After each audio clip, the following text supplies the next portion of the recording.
ऐसे delicious sandwich घर पे बनाएं। ऐसी रेसिपी आपको कोई नहीं बताएगा। वीडियो को स्किप नहीं करना, एंड तक लाजमी देखें। अस्सलाम वालेकुम, वेलकम टू मिरहा किचन। कैसे हैं आप सब? उम्मीद करती हूँ खैरियत से होंगे। तो आज हम आपके साथ शेयर करने वाले हैं चिकन और दाल के शामी कबाब की रेसिपी। तो आइए चलते हैं रेसिपी की तरफ। आइए चलते हैं इंग्रेडिएंट्स की तरफ। इसके लिए हमने सबसे पहले 1 पाव दाल ले लिया है। चना दाल लेनी है आपने, ठीक है। और साथ ही हमने 1 पाव के करीब चिकन ले लिया है और कुछ लहसुन और अदरक के जवे यूज़ करेंगे। और स्पाइसेस में हम चिली फ्लेक्स, कुटी हुई लाल मिर्च, काली मिर्च, नमक, सूखा धनिया और खड़े मसालों में हम सिर्फ सूखा धनिया और गरम मसाला इस्तेमाल करेंगे। और लास्ट में इसकी गार्निशिंग में हम धनिया डालेंगे, ठीक है। और मैं दाल और चिकन को पकाने के लिए प्रेशर यूज़ कर रही हूँ, ठीक है। प्रेशर मैंने पानी डाल लिया था और अब इसके अंदर मैं ये दाल डालने लगी हूँ। 1 पाव के करीब मैं फिर से बता रही हूँ, मैंने दाल ली है। दाल हमने प्रेशर के अंदर डाल दिया है और इसके अंदर ये 1 पाव के करीब मैंने चिकन लिया था, ये भी मैंने डाल दिया है। बोनलेस चिकन ले लेंगे, हड्डी वाला, वो आपकी मर्ज़ी है। और उसके साथ ये लहसुन और अदरक के जवे डाल रही हूँ। और ये स्पाइसेस मैंने आपको बता दी, ये सारे स्पाइसेस इसके अंदर जाने लगे हैं। अब मैं 20 मिनट के लिए प्रेशर को बंद करूँगी और उसी में हमारी दाल रेडी हो जाएगी। देख सकते हैं कि हमने प्रेशर में अपनी दाल को अच्छे तरीके से पका लिया था और ये इसी पानी में बिल्कुल मिक्स भी हो गई है। अब हम इसे प्लेट में निकाल लेते हैं और इसे ठंडा होने का वेट करेंगे। इसके ऊपर धनिया गार्निशिंग करते हैं और फिर दिखाती हूँ आपको। और ये मैंने प्लेट में निकाल लिया है इसे। अब इसके ऊपर मैं ये धनिया डालने लगी हूँ और इसके ठंडे होने का वेट करते हैं। इसके आप एक बार स्पाइसेस इसके आप अपने हिसाब से डालिएगा और एक बार चेक भी कर लीजिएगा। ये बिल्कुल जो शामी की थी दाल, वो बिल्कुल अब ठंडी हो चुकी है और इसे अपनी जगह पे भी बिल्कुल अब सेट बैठ गई है, ठीक है। और अब हम सबसे पहले अपने हाथों को थोड़ा सा ग्रीस कर लेंगे ऑयल के साथ, क्योंकि ये नहीं तो बाद में हाथों के साथ चिपकेगी। ये ग्रीस हो गया। अब हम आपको बनाने का तरीका बताएंगे अपने शामी कबाब। आप किसी भी शेप में बना सकते हैं इसे, लेकिन मैं इसे गोल शेप में बनाऊंगी।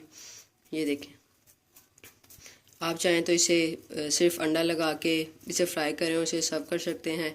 आप इसे सैंडविचेस में भी यूज़ कर सकते हैं। हम इसे सैंडविच में यूज़ करेंगे आज। और ये हमारा कबाब बिल्कुल रेडी है। शामी मैंने अपनी कंप्लीट रेडी कर ली है और मैंने उन्हें फ्रीज़ कर दिया कुछ देर के लिए। और अब आ जाते हैं हम अपने सैंडविच की तरफ। तो सैंडविच के लिए मैंने सबसे पहले ब्रेड ले लिया है। ब्रेड के साथ मैंने टमाटर इसमें यूज़ करूँगी, अंडा यूज़ करूँगी इसमें, और साथ में सलाद पत्ता, ठीक है। सबसे पहले हम अब ब्रेड की ना ये साइडें जो है ना ये कवर कर लेंगे। और ये मैं बारीक बारीक बिल्कुल इसके कॉर्नर जो है ना ये रिमूव करने लगी हूँ, ठीक है। उससे हमारे सैंडविच की लुक बहुत अच्छी आएगी और ये कॉर्नर्स इसके हार्ड भी नहीं होंगे। सॉफ्ट बिल्कुल हमारा सैंडविच रेडी होगा, ठीक है। ये आप देखें मैंने कितने बारीक इसकी लेयर्स रिमूव की हैं और बहुत ही टेस्टी ये सैंडविच बनता है। और ये देखें मैंने अपने सैंडविच की जो ब्रेड थी इसके जो कॉर्नर्स है वो अच्छे तरीके से रिमूव कर लिए हैं। इसे अब मैं साइड पे रखने लगी हूँ। और अब हम आ रहे हैं इसकी जो हमने यूज़ करनी है चीज़ें। इसके साथ सलाद पत्ता मैंने लिया था और टमाटर। सलाद पत्ते को हम 1 पीस में हम रिमूव करेंगे और इसे अच्छे तरीके से वॉश भी करेंगे, ठीक है। इसे मैं ये यहाँ से रिमूव कर रही हूँ और ये ईज़िली आप देख सकते हैं कि हमारा सारे पत्ते अलग अलग हो गए हैं खुद से, ठीक है। इसे हम अब वॉश करेंगे अलग अलग करके और इसके अंदर जो इस तरह से ख़राब अगर निकल आए या डस्ट निकल आए तो आप उसे रिमूव कर दें, ठीक है। ये इस तरह से हम सारे इस प्लेट में रखने लगे हैं। और साथ हम इसके यूज़ करेंगे टमाटर। तो टमाटर को आपने गोल शेप में कटिंग करना है। ये बहुत ही टेस्टी और खूबसूरत लगता है और कितना रेड सा टमाटर है, इसका टेस्ट भी बहुत अच्छा आएगा। ये देखें इस तरह से हमने इस टमाटर को गोल शेप में बिल्कुल अच्छे से कटिंग कर लेना है और फिर हम इसे अपने सैंडविच में ऐड करेंगे। और हमारे सारी चीज़ें रेडी हैं। अब हम सबसे पहले इसकी सॉस रेडी कर लेंगे। सॉस के लिए हम यूज़ करने लगे हैं मायोनीज़। थोड़ी सी हम इसके अंदर मायोनीज़ ऐड करेंगे और थोड़ी सी हम इसके साथ ही केचप ऐड करेंगे। मिक्स सॉस को करके फिर हम सैंडविच अपने रेडी करेंगे। ये हम इन दोनों चीज़ों को अच्छे से मिक्स कर लेते हैं। और एक साइड पे हम अपने पैन में घी डाल लिया हमने, उसके अंदर हम अपनी जो हमने शामी कबाब बनाए थे इसे फ्राई कर लेंगे और साथ में सैंडविच में लगाने के लिए अंडे फ्राई कर लेते हैं। और ये हम अपने शामी कबाब को अंडा लगा के अच्छे से फ्राई करने लगे हैं। ये 1 बाय 1 हम अपने कबाब फ्राई कर लेंगे और इन्हें हम थोड़ा सा गोल्डन करेंगे अंडे को और फिर हम इसे निकाल लेंगे। और ये हमारे जो कबाब हैं ये आप देख सकते हैं कि गोल्डन ब्राउन हो गए हैं अब हम इन्हें पैन में से बाहर निकाल लेते हैं।